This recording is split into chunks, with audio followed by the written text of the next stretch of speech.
Bonjour, bonjour, bienvenue à toutes et à tous sur Cocotte TV. On est toujours en Californie, à San Francisco. On est à 1 heure du centre-ville, on est vers Fremont. Et vers Fremont, il y a tout simplement la société Corsair. On vous propose de la découvrir, c'est tout de suite, c'est maintenant, c'est sur Cocotte TV. Et première remarque, le logo Corsair n'est pas RGB. Nous sommes maintenant dans le showroom, donc c'est tout simplement l'endroit où Corsair expose tous les produits qui sont en vente actuellement et disponibles sur le marché. On va donc retrouver tous les claviers de la marque, donc K70, K65, Straf, K70 Luxe, les versions Rapid Fire. Ensuite, on va trouver toutes les souris M65 Pro, Harpoon, Scimitar, tous les casques, tous les modèles de tapis de souris.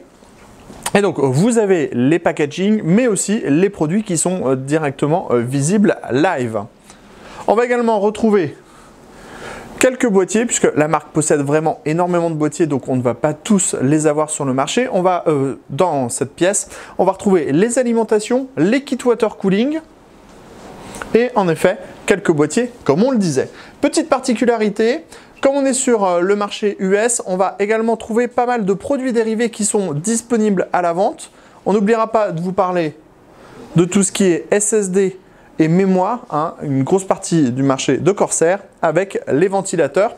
Et donc, autre point, ici on a des produits dérivés qui sont vendus pour le moment uniquement aux US. On va retrouver des sacs à dos, mais aussi des blousons, donc qui sont plutôt sympas. On va retrouver des bouteilles type thermos, des casquettes et des t-shirts. On continue notre visite. Nous voilà maintenant dans le département du packaging. Le département du packaging, c'est tout simplement le design. Donc ici, on a plein d'ordinateurs, plein de personnes qui travaillent, un petit peu moins en ce moment parce que c'est une période de vacances aux US. Donc ici, c'est le design de tous les packaging qui vont être faits. Donc, toutes ces choses-là qu'on voit sur le mur, les boîtes qui vont contenir les boîtiers, les claviers, les souris, tous les produits Corsair, tout ce design est fait à cet endroit. Et là, on le voit, on a directement la grosse machine pour imprimer sur des grosses planches et avoir tout de suite un rendu.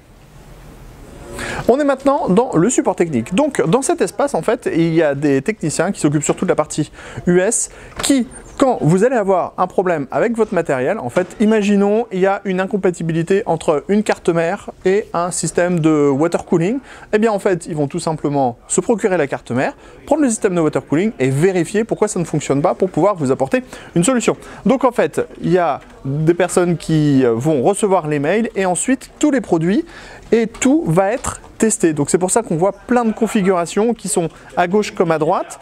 Et donc tout ça c'est pour améliorer en fait le service et donc pour que vous puissiez avoir une solution quand vous avez tout simplement un problème technique avec votre matériel Corsair. Et donc en fait, on voit bien, il y a la demande qui arrive, ensuite le test est fait et il y a une réponse qui est faite tout simplement au client. Nous nous trouvons maintenant dans un des labos chez Corsair. Donc dans ce labo, on va surtout s'intéresser aux alimentations, au refroidissement et aux ventilateurs. Alors vous allez tout d'abord trouver des fours. Donc ces fours permettent tout simplement de simuler une certaine température et un certain degré d'humidité à l'intérieur de cet espace. Donc si on prend cet exemple ici, donc on avait par exemple un Corsair One qui a été posé à l'horizontale, alors que normalement il doit être testé à la verticale, puisque normalement les pieds sont faits pour qu'il soit posé debout. Et donc pour vérifier quel était l'impact si le PC complet était posé à l'horizontale, on a simulé différentes températures pour vérifier que cela fonctionnait correctement. Donc on va avoir à peu près 400 fours comme ça de ce type pour tester différents produits. Ensuite on va trouver une Chroma. Donc une Chroma, on vous en a déjà parlé, vous savez ce que c'est. C'est une machine qui permet de tester tous les voltages d'une alimentation ainsi que l'efficacité. Vous prenez l'alimentation, ça va faire tous les tests de type à 20% de charge, 50% de charge, 80% de charge, 100% de charge et ça va vous faire un rapport sur l'efficacité et la qualité en fait de votre alimentation. Comme chez tous les constructeurs d'alimentation, que ce soit Corsair ou bien d'autres marques, on va retrouver également toutes les alimentations concurrentes puisque Corsair va tout simplement faire des tests pour savoir si les alimentations de la marque sont au niveau des alimentations de nos concurrents, voire mieux forcément. Alors, on a d'autres différents fours. Donc là, par exemple, il y a un système de water cooling qui est en train d'être testé. Des alimentations encore. Ici, vous avez une chambre froide, tout simplement. Et vous allez aussi trouver quelques éléments qui sont en phase de démontage pour faire des pré-tests. Donc par exemple ici, on a un Corsair One quasiment complet qui est entièrement démonté avec le système de water cooling, le châssis, la carte mère ITX, un petit SSD et le top par-dessus. Encore un four, hein, il y en a vraiment plein. Ici, on va avoir un four un peu spécifique qui permet en fait de décoller les chipsets des PCB. Donc, ça va tout simplement faire fondre les différents points de soudure qu'on a sur, par exemple, une carte mère ou une carte graphique pour pouvoir faire des modifications. D'ailleurs, on le voit, on a tout ce qu'il faut ici pour pouvoir refaire les petites soudures. Donc, différentes alimentations qui vont être passées en phase de test. Enfin, on a ce dernier produit, cette dernière machine qui est tout simplement un tunnel pour pouvoir tester les ventilateurs. Alors on place un ventilateur à l'avant ici, ça va être mis en route ensuite et ça va vous donner toutes les informations à propos du ventilateur. La pression, le nombre de CFM, l'airflow qui va être débité et aussi le niveau sonore des ventilateurs directement. Ça fonctionne aussi avec un radiateur. Par exemple, vous pouvez poser un radiateur de water cooling, vous mettez le ventilateur derrière et ça va calculer directement le pourcentage d'air qui va être bloqué au niveau du radiateur. Pour le labo, c'est à peu près tout ici. On continue notre visite avec la salle qui est dédiée au bench. Alors, pas uniquement au bench, vous allez le voir, mais on va d'abord vous parler de ça. Alors, tout d'abord, on ne pourra pas aller plus loin que ça, puisqu'en fait, il y a plein de produits secrets qui vont sortir. Alors nous, on est au courant, mais on ne peut absolument rien vous dire.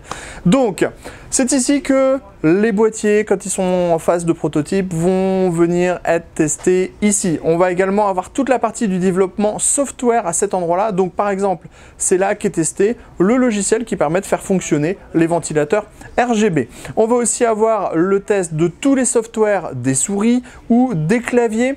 On va également avoir d'autres tests qui sont portés sur les alimentations ou encore des compatibilités produits. Alors, on a le droit d'aller juste vers cet endroit-là. Donc, vous voyez, il y a encore des tests pour des alimentations. Et en fait, les early prototypes, les prototypes très récents, plutôt que d'avoir à faire des moules ou des choses comme ça, ils ont carrément maintenant une grosse imprimante 3D. Donc, c'est ce gros modèle qui est plutôt une grosse chose. Donc, par exemple, pour les souris ou encore les caches d'alimentation ou encore les prises des alimentations, tout va être fait avec cette imprimante 3D, ce qui va permettre d'avoir des prototypes hyper rapidement et hyper facilement. Et ensuite, on va nettoyer le tout avec, par exemple, une machine à haute pression de type Karcher. C'est à peu près tout ce qu'on a le droit de vous dire sur cette pièce-là, puisqu'on vous l'a déjà dit en tout début de séquence, tout le reste est à peu près secret. Donc, on va continuer notre visite et on va aller tout de suite dans un autre département.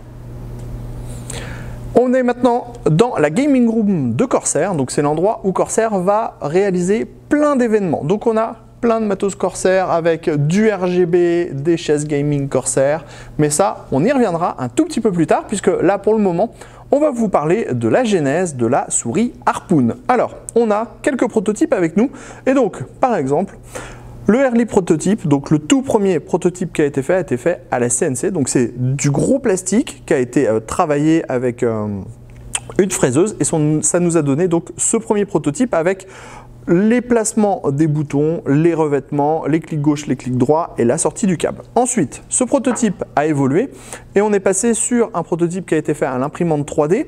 Donc avec plus de détails, par exemple, on a des revêtements qui sont plus marqués. On voit que les clics gauche et les clics droit commencent à fonctionner. On a la sortie du câble, la roulette et la shape, donc la forme qui est également faite en dessous. Ensuite, on est passé au premier mock-up. Donc le mock-up, c'est une version vraiment très aboutie du prototype qui n'intègre pas la mécanique à l'intérieur, puisque ça sera fait à la fin. Et donc on a un gros bloc de plastique qui va être presque fonctionnel, c'est-à-dire que la molette tourne, Les clics gauche et les clics droit sont fonctionnels, même si on n'a pas de switch en dessous. Et tous les boutons sont à peu près positionnés aux bons endroits et on va avoir le logo. En dessous, on retrouve les emplacements des patins, mais toujours pas de capteur puisqu'on est toujours uniquement sur un travail au niveau de la forme. Ensuite, on va avoir un deuxième prototype qui va être fait, qui est plus final. On vous montrera avec la version finale qu'on est vraiment très proche, avec toujours la molette, le choix qui est entièrement fait au niveau des coloris par exemple, donc on a les boutons qui sont noirs laqués, on a le revêtement en soft touch sur le dessus, les deux parties en caoutchouc sur les côtés et on va retrouver les patins en téflon en dessous. Et ensuite on a donc le produit final, donc la Harpoon qui est donc ici.